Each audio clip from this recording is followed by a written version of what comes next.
3 मई है और मुजफ्फरनगर में पहलगाम हमले के खिलाफ निकाली गई एक रैली में किसान लीडर राकेश टिकैत शामिल हुए।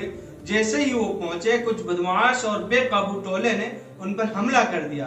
भीड़ ने देश के गद्दारों को गोली मारो जैसे नारे लगाए, धक्का दिया और उनकी पगड़ी नीचे गिरा दी। इस पर अखिलेश यादव ने कहा कि बीजेपी ने सिर्फ एक किसान की नहीं, हर किसान की इज्जत पर हमला किया है।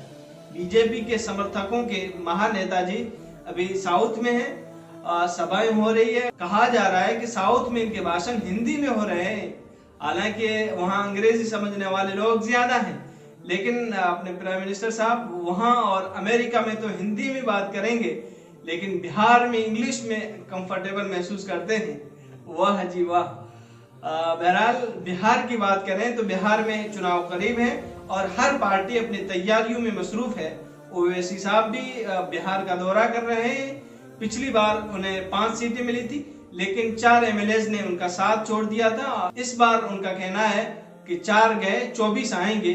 वो बराबर अपनी पार्टी के उम्मीदवार मैदान में उतार रहे हैं, वो इंसाफ के लिए लड़ रहे हैं। दूसरी तरफ नाइंसाफी का हाल देखें तो हाल ही में एक मुस्लिम दुकानदार और एक ई रिक्शा ड्राइवर पर सिर्फ उनका नाम पूछकर हमला किया गया और उन्हें जबरदस्ती JSR का नारा लगाने पर मजबूर किया गया। ये सब लोगों के सामने हुआ, लेकिन कोई उन्हें बचाने नहीं आया। और ऐसे तो कई वाकयात हो रहे हैं। जुल्म कितना भी हो, याद रखें हर रात की सुबह होती है। इसराइल की ये हालत देख लें। आज इसराइल खुद तबाही का शिकार है। जब कुदरत सजा देती है तो दुनिया के बड़े बड़े हथियार भी नाकाम हो जाते हैं। याद है कैसे उन्होंने मासूम बच्चों, बुजुर्गों और आम लोगों पर हमले किए थे। कुदरत सबका हिसाब करती है।